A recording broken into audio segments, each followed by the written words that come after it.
히브리서 11장은 믿음의 장이라고 부르는데 과거 믿음의 선진들이 이름이 낱낱이 기록되어 있습니다. 그 중에서도 특히 11장에 우리가 주목해야 될 사람이 족장들 하면은 아브라함과 이삭과 야곱과 요셉까지를 말씀드리는데, 이 이름이 성경에서 빛을 발하고 있는 것은 세상 사람들이 감당할 수 없는 믿음으로 살았고, 또 그 결과 그들의 신앙이 지금까지 믿음의 후대들에게 본이 되었기 때문에 성경에서 이름이 빛을 발하고 있는 것입니다.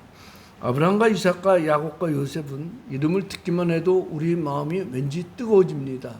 정말 모든 면에서 본을 봐야 될 분들인데, 그분들의 이름이 또 그분들의 행실이 성경에 기록된 것은 후대에 사는 우리들이 하나님을 직접 보지 못하고 하나님으로부터 직접 음성을 듣지 못했을지라도 성경을 통해서 그들의 신앙을 우리가 눈으로 보고 또 귀로 듣고 입으로 전해야 되는 우리의 신앙이 본이 되었기 때문입니다.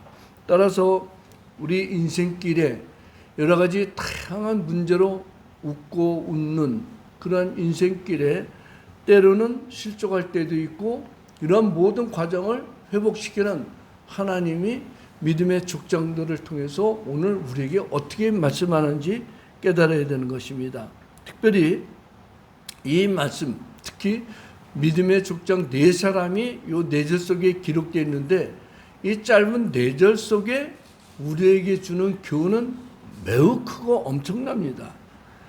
왜냐하면 이 믿음의 족장들은 자신들만 믿음으로 산 것이 아니라 자신의 후대들을 위해서도 신앙이 본이 되었기 때문입니다. 따라서 오늘 이 족장 네 사람들이 후손들에게 무엇을 유산으로 물려주었는지, 또한 우리는 어떠한 신앙으로 살아야 되며 우리 자녀들에게는 어떠한 신앙의 본이 보여야 되고 또 어떤 것을 유산으로 물려줘야 되는지 다 함께 깨닫는 시간이 되기를 주님의 이름으로 축원합니다. 먼저 첫 번째로 아브라함이 이삭에게 물려준 믿음의 유산이 있습니다. 아브라함이 이삭에게 물려준 그 유산은 첫 번째로 시험을 이기는 그러한 믿음을 유산으로 물려주었습니다. 오늘 본문 17절에 보면은 아브라함은 시험을 받을 때 믿음으로 이삭을 드렸으니 그는 약속을 받는 자로 돼 그 외아들을 드렸느니라 라고 했습니다. 아브라함은 시험을 받았다. 이 시험을 받았지만 그 시험을 이겼는데, 어떻게 시험을 이기는 것을 유산으로 물려주었느냐? 그것은 행동으로 물려준 것입니다. 아브라함이 제일 먼저 하나님의 부르심을 받을 때 고향 친척 아버지 집을 떠나 내가 너에게 지시할 땅으로 갈 때 그 고향을 떠난다는 그 자체가 아브라함에게는 시험이었습니다. 왜냐하면 자기가 살았던 터전이고 생활의 터전이고 거기서 먹고 살고 자식을 키우는 모든 곳이었는데, 그것을 떠나라고 하는 것은 아브라함에게는 큰 모험입니다. 그런데 그 하나님이 주신 그 말씀 시험을 그대로 순종했습니다. 그런데 그보다 더 큰 시험은 100세 때 낳은 아들, 그 하나님이 부르실 때 나이가 75세인데 아들을 주고 내 후손이 하늘의 별같이 땅에 바다의 모래같이 많아질 것이다 했는데 이루어진 건 없습니다. 그러다 비로소 100세 때 나이의 기력이 다 떨어지고 소망이 없을 때, 또 자기의 아내 사라는 생리가 끊어졌을 때, 의학적으로 과학적으로 자식을 낳을 수 없다고 포기했을 때 하나님이 이삭을 선물로 줬습니다. 왜? 인간의 생각에 내가 생체적으로 자식을 낳을 수 있는데 그 아들이 이삭이다 하는 착각에 빠질까 봐 자기야 자기 아내가 생체적으로 모든 것을 후손에 대해서 포기할 때 하나님은 비로소 이삭을 잉태케 해주시고 이삭을 낳게 했습니다. 그리고 이삭이 성장하면서 이제 어느 정도 성장했을 때 하나님은 아브라함에게 뜻밖의 말씀합니다. 내 아들 내 이삭 독자를 내게 번제로 드리라고 했습니다. 이 말씀은 우리의 이성으로는 도저히 이해가 되지 않는 말씀입니다. 왜냐하면 하나뿐이 없는 아들은 자신의 기력이고 소망이고 기쁨인데 그 하나뿐이 없는 아들, 둘도 아니고 하나, 그나마도 모든 인간적인 소망의 낙이 끊어질 때 하나님이 주신 축복의 아들인데 번제물로 바치라. 즉 생명을 따가지고 몸을 각을 떠서 불태우라. 이런 하나님의 말씀은 결코 순종하기가 어렵습니다. 그런데 하나님께서 아브라함에게 내 독자 아들 이삭을 번제로 드리라 할 때는 자신의 전부를 드리라는 거예요. 자신의 소망 다 드리라는 건데 중요한 것은 뭐예요? 하나님이 내 독자 이삭을 통해서 후손을 번성하게 하겠다 하는데 그 하나뿐이 없는 아들을 제물로 드리라면은 하나님이 아브라함에게 주신 그 후손에 대한 자손에 대한 축복이 취소된다. 그런 의미거든요. 이럴 때 웬만한 사람 같으면은 하나님께 항변할 수가 있어요. 왜? 하나님, 분명히 하나님은 저에게 약속하기를 내 후손을 하늘의 별과 같이 바닷가의 모래같이 많게 해 주신다는데 지금 하나뿐이 없는 아들을 제물로 드린다면 예전에 하나님이 나에게 주신 축복의 약속이 취소되는 것입니까? 아니면 거짓말 약속입니까? 항의하면서 거절할 수가 있었어요.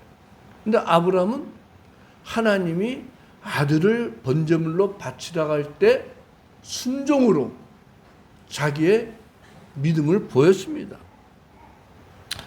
즉 독자 이삭을 번제물로 드리는 최고의 순종으로 시험을 이겼습니다.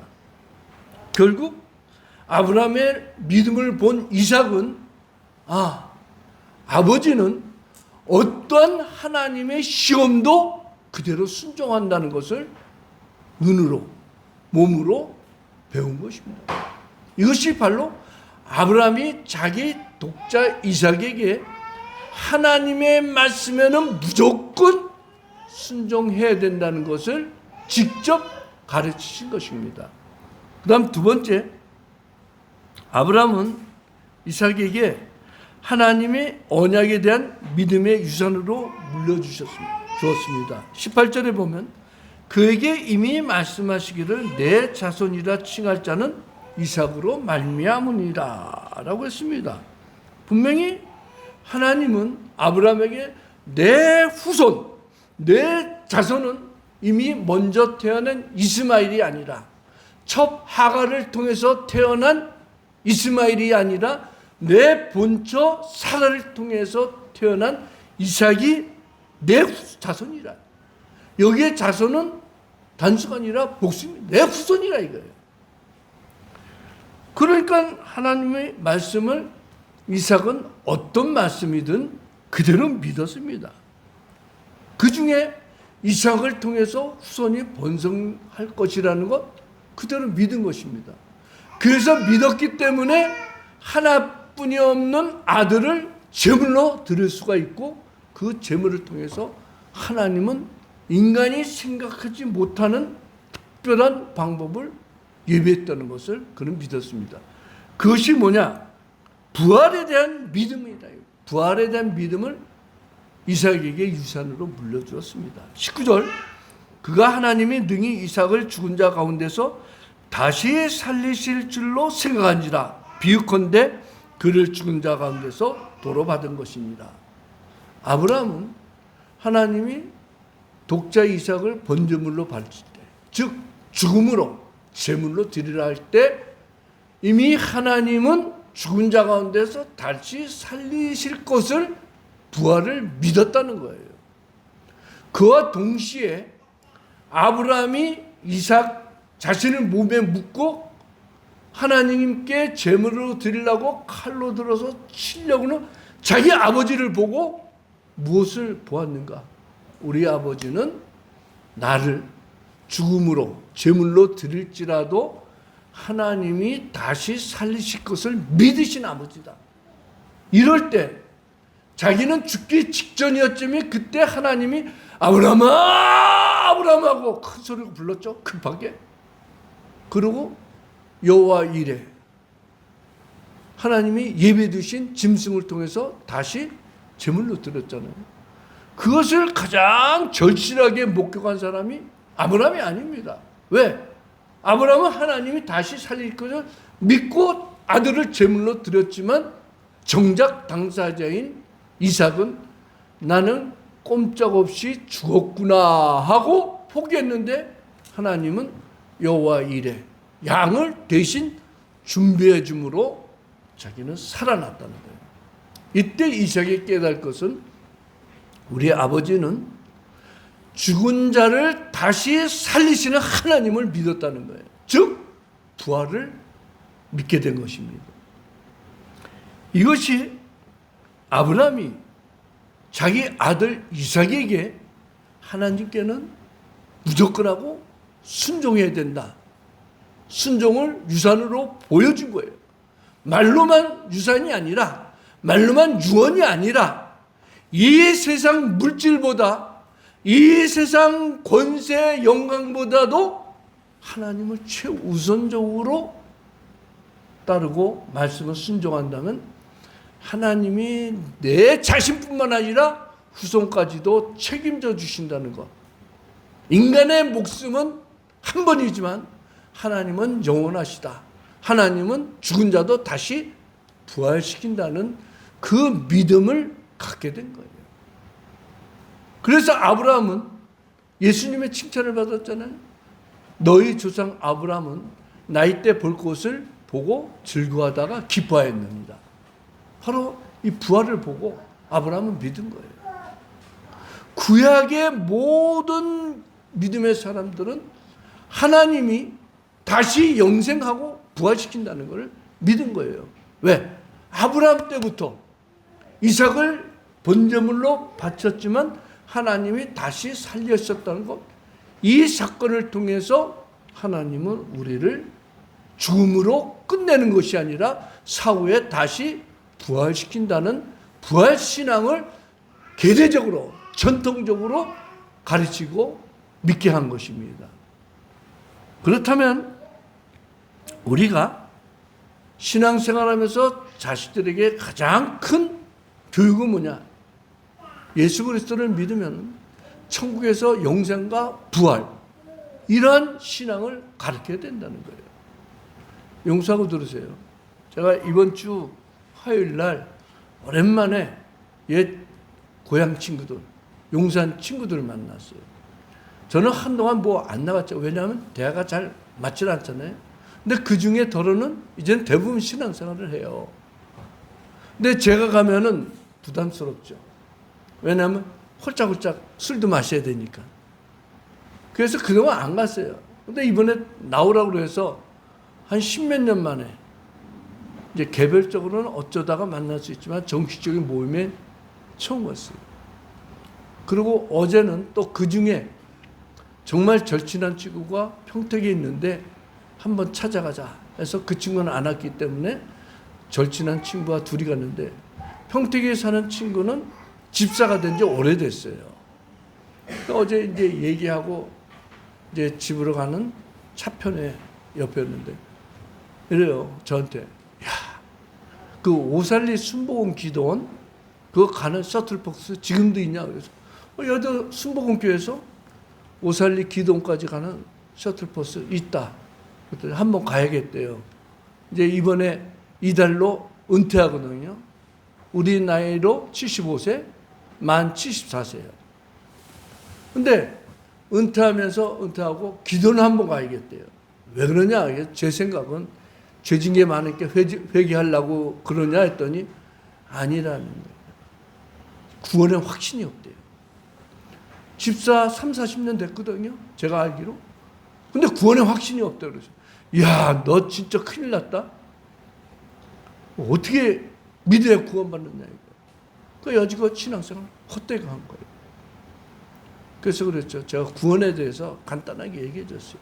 우리가 예수 그리스도를 믿어서 구원받는 것이 아니라 하나님이 구원해 주셨기 때문에 예수 그리스도의 십자가 부활이 믿어지고 또 성경이 믿어진다. 하나님 존재하심 자체가 의심이 간다는 거예요.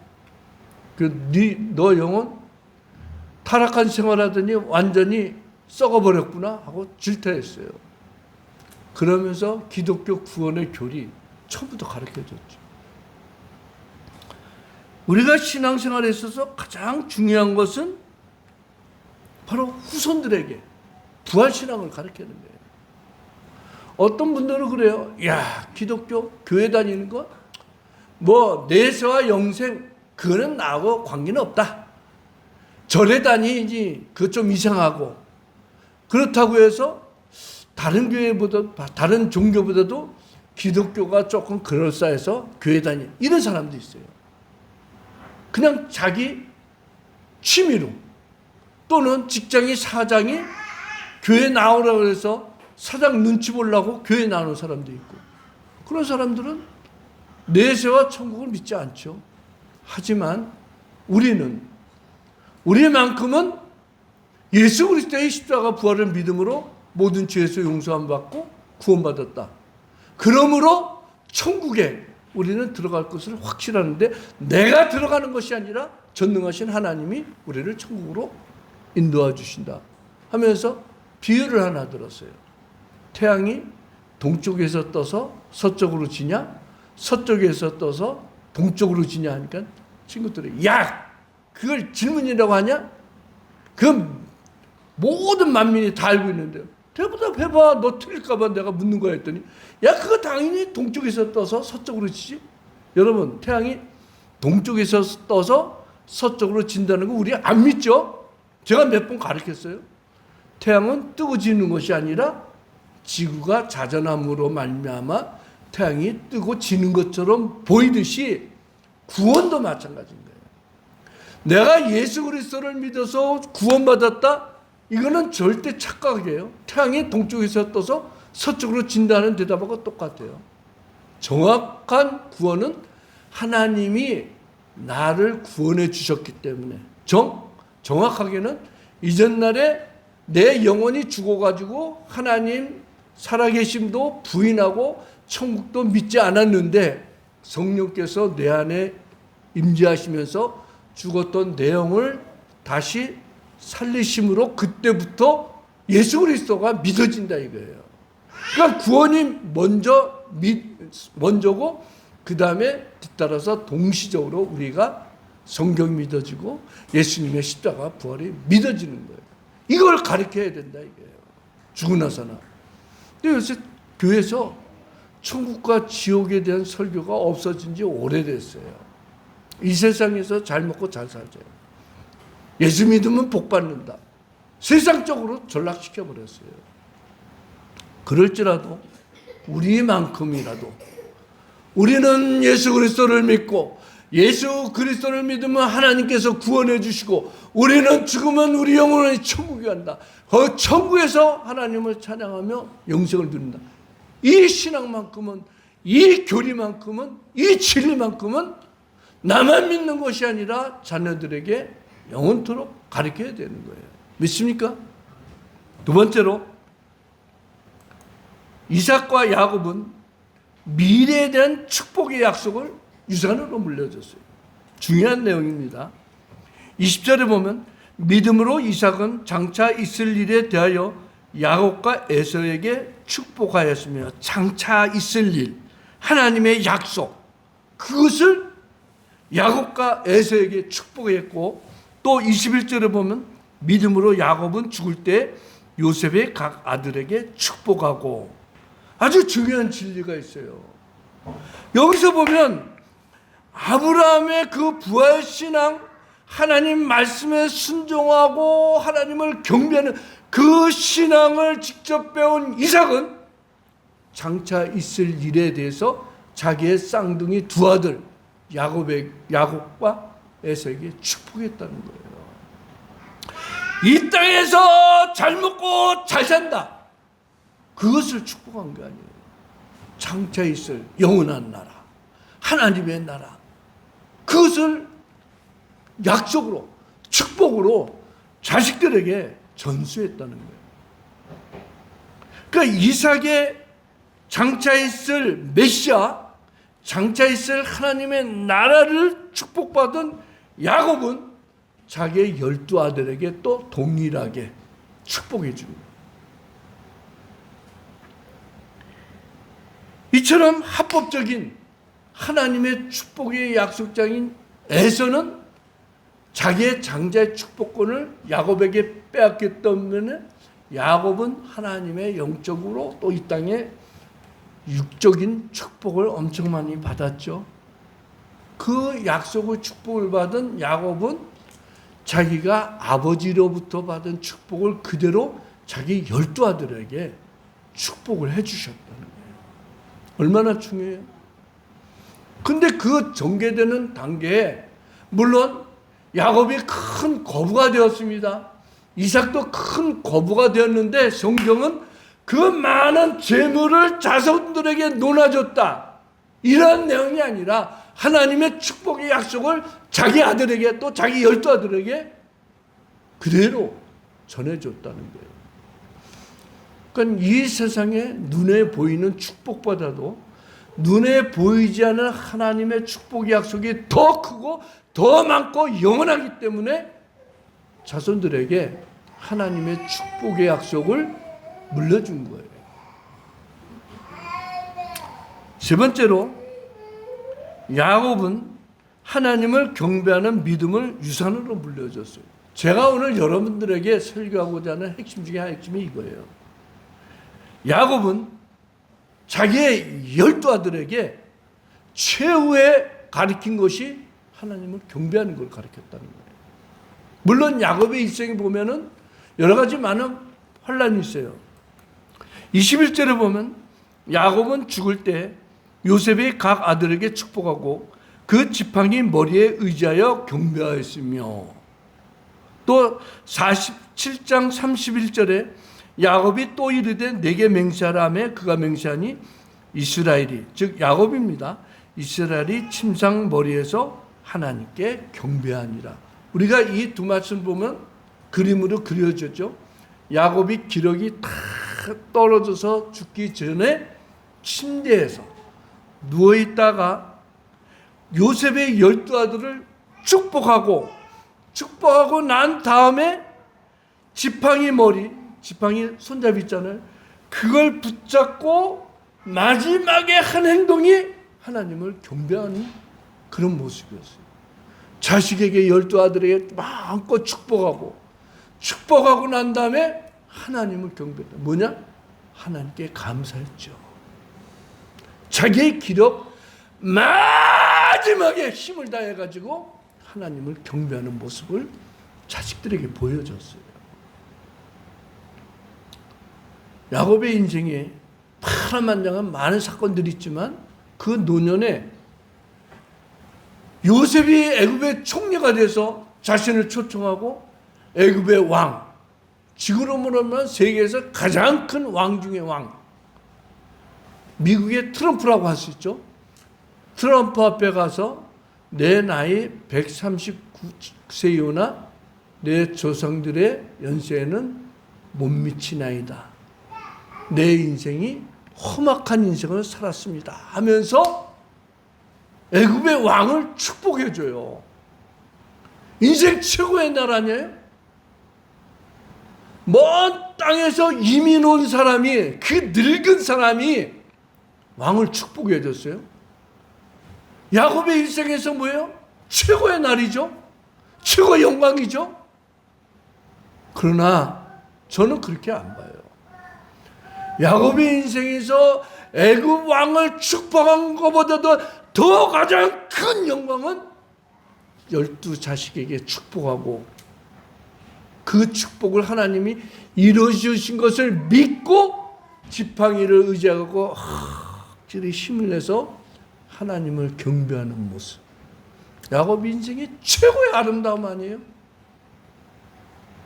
자식들에게 축복으로 유언하고 그걸 행동으로 이제 내가 할 것은 다 했습니다. 하나님의 축복의 약속을 내가 자녀들에게 다 전가했습니다. 마지막으로 하나님을 경배한 게 뭐예요? 이제 하나님께서 내 축복을 이루어 주소서. 마지막이 그거예요. 축복을 받은 야곱의 12아들이 이스라엘의 12지파가 되었습니다. 이스라엘 국가를 이룹니다. 왜 그래요? 하나님이 야곱의 마지막 축복을 그대로 성취시켜 주시고 야곱이 진액을 다 하면서 마지막 하나님을 경배하는 것을 하나님이 기뻐하셨기 때문에 이스라엘이 그렇게 번성한 거 아닙니까? 성도 여러분, 우리가 이 세상 살면서 자식들에게 가장 남겨줄 것은 우리의 믿음, 하나님을 향한 우리의 신앙을 유산으로 물려줄 때 하나님은 우리가 구하지 않은 것까지도 우리 자손들에게 더 풍성하게 주신다는 거예요. 최후의 마지막 목숨, 예배드리다가 하나님께 불림받는 것, 기도하다가 하나님께 불림받는 것, 힘들면서도 자식을 위해서 축복기도 하고 하나님을 경배한 모습으로 최고의 아름다운 모습을 보일 때 하나님은 기뻐하시고 그 후손들에게 복의 복을 더해 주시는 거예요.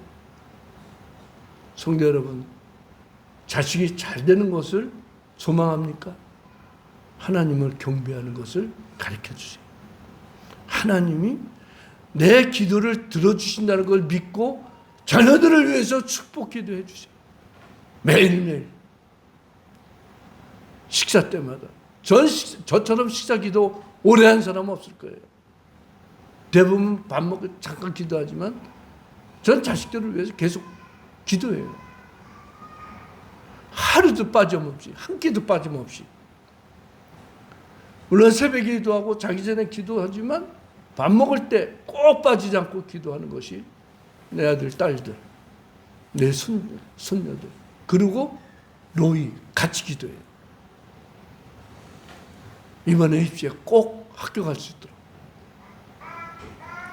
아마 이렇게 밥 먹을 때마다 기도할 목사가 없을 거예요. 근데 저는 해요. 왜? 할게 축복을 해 주는 것은 기도니까요. 제가 오래전에 한번 소개했을 거예요.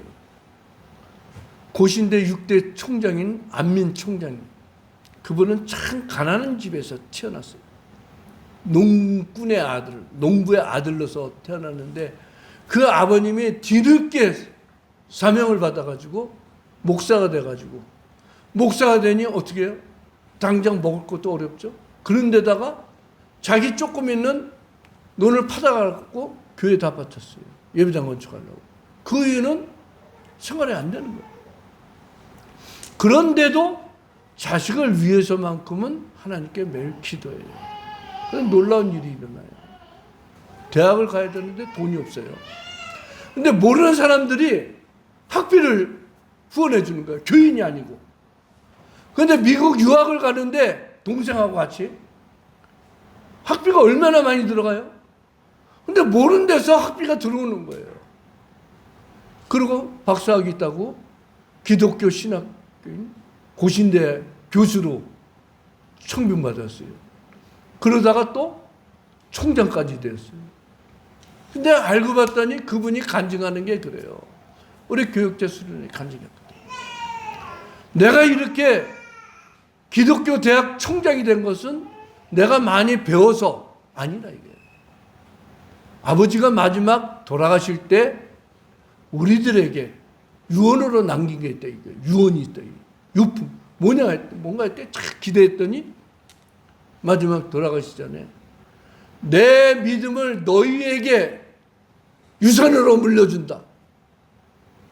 아이 세상에 좀 집이라도 물려주고 자동차 살 돈이라도 물려주는데 하나도 없이 내 믿음을, 하나님께 향했던 내 믿음, 헌신, 그것을 유산으로 물려준다.